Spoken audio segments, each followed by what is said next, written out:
ఏపీలో నేతలు సుడిగాలిలా పర్యటిస్తున్నారు. ఎన్నికల సభల్లో మోడీ, కేసీఆర్, జగన్లపై విరుచుకుపడ్డారు చంద్రబాబు.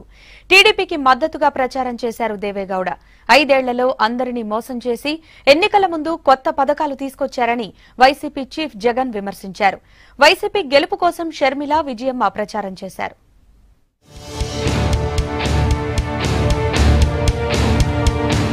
కృష్ణా జిల్లాలో ఎన్నికల ప్రచారం చేశారు ఏపీ సీఎం చంద్రబాబు. దేశ మాజీ ప్రధాని జేడీఎస్ అధినేత దేవేగౌడతో కలిసి రోడ్ షో నిర్వహించారు. ఆర్థిక ఇబ్బందులున్న 5 ఏళ్లలో ఎన్నో అభివృద్ధి కార్యక్రమాలు చేశామన్నారు చంద్రబాబు. రాష్ట్రంపై జరుగుతోన్న కుట్రలను ప్రజలు అర్థం చేసుకోవాలని ఓటర్లకు విజ్ఞప్తి చేశారు. ఏపీ హోదాకు అంగీకరిస్తున్నట్లు కేంద్రానికి కేసీఆర్ లేఖ రాయాలని చంద్రబాబు డిమాండ్ చేశారు. మళ్లీ సుస్థిరమైన ప్రభుత్వం ఉండాలి, సమర్థవంతమైన ప్రభుత్వం ఉండాలి. నేనే అభ్యర్థిని.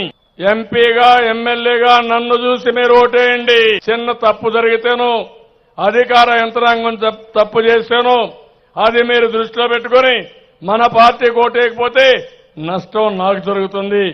Every state has provided such strong regional leadership. Chandrababu Naidu in this house and in West Bengal also has got a regional leader.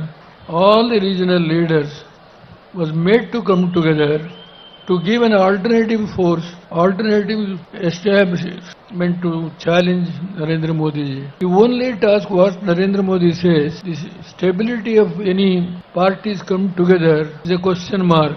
Krishna, పశ్చిమ గోదావరి జిల్లాలో ప్రచారం చేశారు జగన్. అన్ని వర్గాలను చంద్రబాబు మోసం చేశారన్నారు. రైతు, డ్వాక్రా రుణమాఫీలు చేయకుండా ఎన్నికల ముందు కొత్త పథకాలతో డ్రామాలు చేస్తున్నారని విమర్శించారు. మార్పు కోసం వైసీపీని గెలిపించాలన్నారు జగన్. ఇప్పటికే చూస్తా ఉన్నారు, మీ భూములు, మీ ఇల్లు ఇవన్నీ కూడా ఎప్పుడు పడితే అప్పుడు ఎక్కడ పడితే అక్కడ లాక్కునేదానికి భూసేకరణ చట్టానికి ఇప్పటికే సవరణలు చేశారు. మీరంతా కూడా చూస్తా ఉన్నారు. వెబ్లాండ్ పేరిట మీ భూమి రికార్డులను ఇప్పటికే తారుమారు చేస్తా ఉన్న పరిస్థితులు మీ కంటికి ఇప్పుడే కనిపిస్తా ఉన్నాయి. ఇక మళ్ళీ పొరపాటున చంద్రబాబు నాయుడు గారికి ఓట్లు వేస్తే మీ భూములు, మీ ఇల్లు అదేదో తన అత్తగారి సొత్తు అన్నట్టుగా ఇక పూర్తిగా లాక్కునే కార్యక్రమే ఉంటుంది. తూర్పు గోదావరి జిల్లా రాజమండ్రి రూరల్ నియోజకవర్గంలో షర్మిల రోడ్ షో నిర్వహించారు.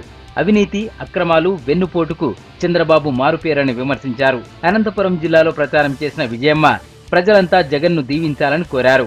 మైనారిటీలకు మంత్రి పదవి కూడా ఇవ్వని చంద్రబాబు ఇప్పుడు మాత్రం ప్రేమను ఒలకబోస్తున్నారని ఆమె విమర్శించారు. నాకు 2 నాలుకలున్నాయని చెప్పుకోవడం అన్నమాట. ఇన్నేళ్ళు మనకు అర్థం కాలేదు ఇలా ఇలా ఇలా ఇలా ఇలా అంటే ఏమిటా అని. ఇప్పటి నుంచి మనం అర్థం చేసుకోవాలి. చంద్రబాబు గారు, తెలుగుదేశం పార్టీ వాళ్ళు ఇలా ఇలా ఇలా ఇలా అంటే అవును కరెక్టే, మీకు 2 నాలుకలున్నాయని అనాలి. చంద్రబాబు గారు దమ్ముంటే నిజం చెప్పాలి. జగన్మోహన్ రెడ్డి గారు ప్రత్యేక హోదా కోసం ఇంతగా పోరాడుండకపోతే ఈ రోజు చంద్రబాబు గారి నోట మళ్ళీ ప్రత్యేక హోదా కావాలి అన్న మాట వచ్చుండేదా? రేపటితో ప్రచారం ముగియనుండడంతో సుడిగాలిలా ప్రచారం చేస్తున్నారు అన్ని పార్టీల అభ్యర్థులు. చివరి రోజు భారీ ర్యాలీలకు సిద్ధమవుతున్నారు.